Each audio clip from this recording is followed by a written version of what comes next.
السلام علیکم ورحمۃ اللہ وبرکاتہ۔ آئیے قرآن سمجھیں، عربی سیکھیں۔ اس سلسلے میں آج آیت سورۃ البقرہ کی آیت 187 ہے۔ اعوذ باللہ من الشیطان الرجیم، بسم اللہ الرحمن الرحیم۔ احل لکم لیلۃ الصیام الرفث الی نسائکم ہن لباس لکم وانتم لباس لہن علم اللہ انکم کنتم تختانون انفسکم فتاب علیکم وعفا عنکم فالآن باشروہن وابتغوا ما کتب اللہ لکم وکلوا واشربوا حتی یتبین لکم الخیط الابیض من الخیط الاسود من الفجر ثم اتموا الصیام الی اللیل ولا تباشروہن وانتم عاکفون فی المساجد تلک حدود اللہ فلا تقربوها کذالک یبین اللہ آیاتہ للناس لعلہم یتقون۔ صدق اللہ العظیم۔ احل حلال کر دیا گیا، فعل ماضی ہے احل، اس نے حلال کیا، یہ معروف ہے، اور مجہول ہے احل، حلال کر دیا گیا، کرنے والا تو اللہ ہے، تو یہ حکم اللہ کی طرف سے آ گیا، اللہ کی طرف سے یہ چیز حلال کی کر دی گئی، لکم تم لوگوں کے لیے، حلال کر دیا گیا ہے تم لوگوں کے لیے، لیلۃ الصیام، لیلہ رات، الصیام روزوں کی، صوم کی جمع سیام، یا مصدر کے طور پہ تو روزہ رکھنا، تو جو روزے رکھنے والی رات ہے یا جو روزوں کی رات ہے، اس میں تمہارے لیے حلال ہے الرفث۔ الرفث یہ کھلا کے بات کرنا، یعنی بہم بڑا آزادانہ ماحول، جس کا یہاں مراد جماع ہے، مرد و عورت کا باہمی وہ تعلق ہے جو میاں بیوی کے درمیان جائز ہے۔ تو فرمایا روزوں کی رات حلال کر دیا گیا ہے تمہارے لیے بے حجاب ہونا، الا نسائکم، تو نساء امرأہ کی جمع ہے، امرأہ کے معنی بیوی، تو نساء کے معنی بیویاں، نسائکم تم لوگوں کی بیویاں، الرفث الی نسائکم بیویوں، اپنی بیویوں سے بے حجاب ہونا،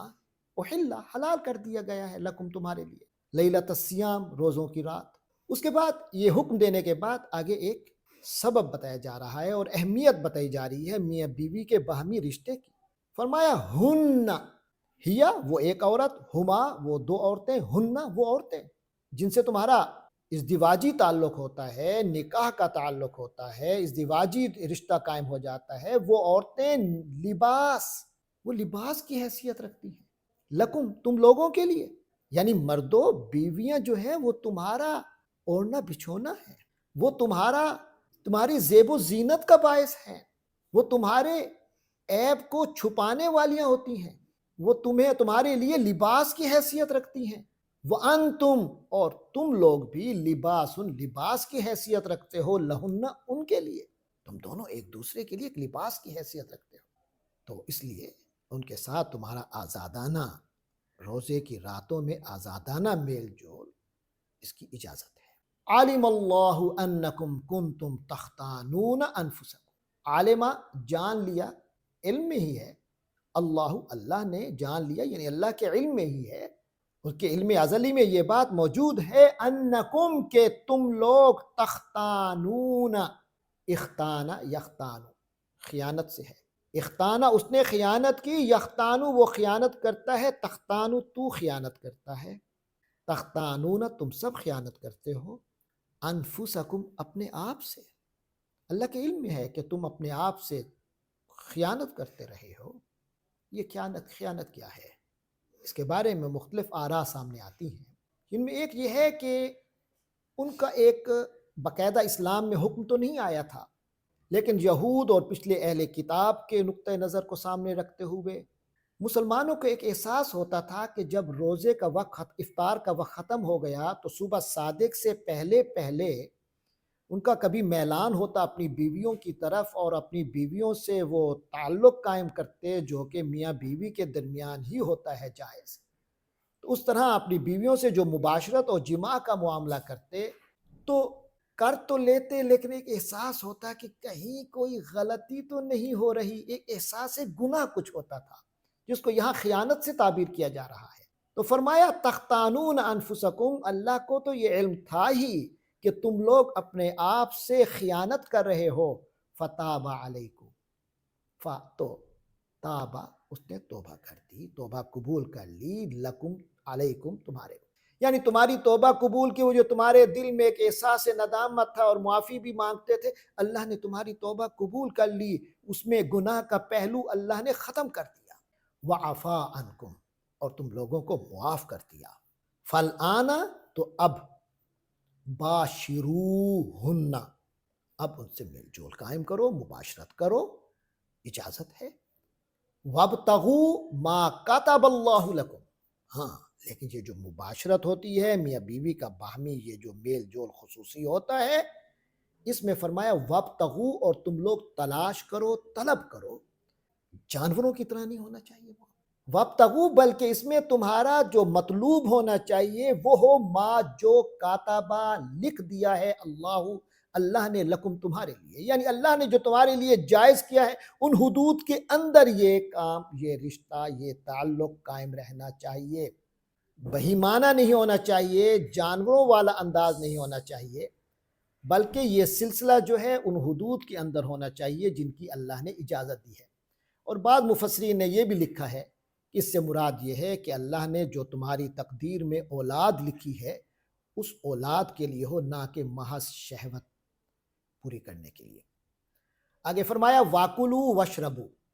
اور تم لوگ کھاؤ، وشربو، اور تم لوگ پیو، یعنی کھلی اجازت ہے کھانے کی، پینے کی، حتیٰ یہاں تک کہ یتبینا،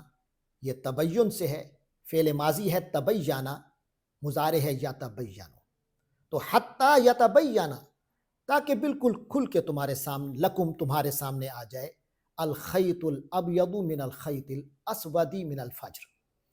الخیط کا لفظی معنی ہے دھاگا،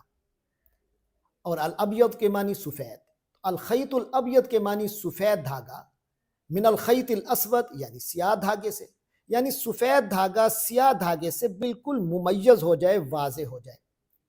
یہ انداز ہے سمجھانے کا، ایک خاص تمثیل ہے عرب کی۔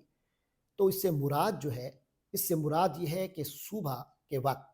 صبح صادق کے وقت جو ایک سفیدی ظاہر ہوتی ہے مشرق کی جانب سے، اندھیرے کے اندر سے ایک سفیدی نمودار ہوتی ہے،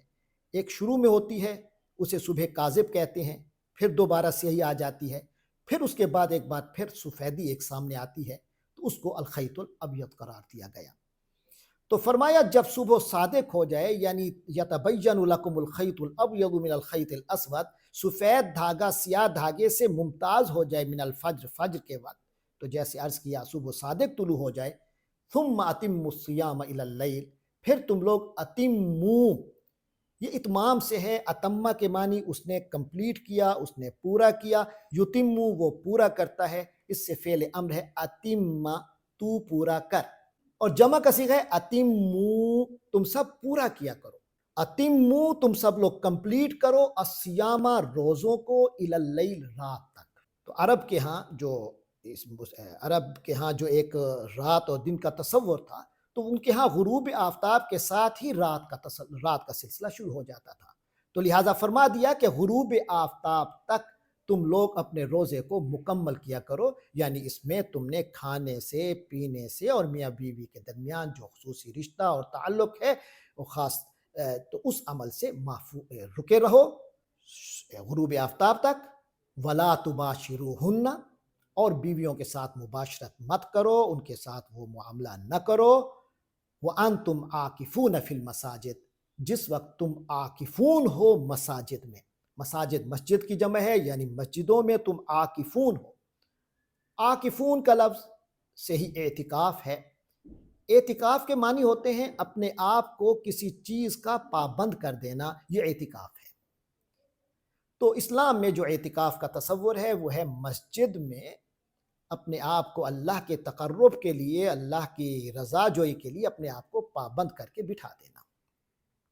تو لہٰذا فرمایا وَأَنْتُمْ، ایسی حالت میں کہ جب تم لوگ عاکفون ہو، مسجدوں میں اعتکاف کی حالت میں ہو، فی المساجد، مساجد میں، تو ولا تباشروہن، اس وقت تمہیں یہ اجازت نہیں ہوگی، چاہے دن کا وقت ہو چاہے رات کا وقت ہو، اس وقت اپنی بیویوں سے مباشرت کی اجازت نہیں ہوگی۔ یہ تمام احکام کے بعد فرمایا تلک حدود اللہ، یہ جتنے احکام تمہیں بتائے جا رہے ہیں، اور خاص طور پہ مسجدوں کے بارے میں جب ان کے تقدس کا یہ بتایا گیا کہ اس وقت بیویوں سے وہ جائز عمل بھی تمہیں اجازت نہیں ہے، تو فرمایا تلک حدود اللہ، یاد رکھو یہ ساری حدیں ہیں، اللہ کی بیان کی ہوئی حدیں ہیں، اللہ کی مقرر کی ہوئی حدیں ہیں، حدود ہیں۔ جیسے ملکوں کی سرحد ہوتی ہے، اس سے پار کرنا بہت بڑی بغاوت شمار ہوتی ہے، اس طرح یہ اللہ کی حدود ہیں، ان سے تم پار نہیں جا سکتے، ان سے بغاوت نہیں کر سکتے۔ فلا تقربوہا، حد پار کرنا تو دور کی بات ہے، فلا تقربوہا، ان کے قریب بھی مت جاؤ، ان سے پہلے پہلے کے حدود کے اندر رہ جاؤ۔ کذالک یبین اللہ آیاتہ، اے مسلمانوں، کذالک، اسی طرح، یبین، بیان کرتا ہے، فعل ماضی بیانہ، اس نے کھول دیا، یبین وہ کھول کے بیان کرتا ہے، کھول دیتا ہے، واضح کرتا ہے۔ کون واضح کرتا ہے؟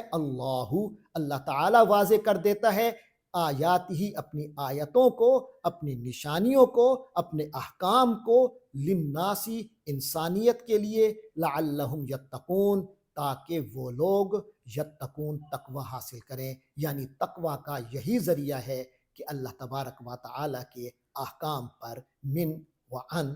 عمل کیا جائے۔ اللہ تبارک و تعالی مجھے اور ہم سب کو اپنے احکام پر عمل کرنے والا بنائے، ہم سب کو تقوی کی دولت سے مالا مال فرمائے۔ وآخر دعوانا ان الحمد للہ رب العالمین۔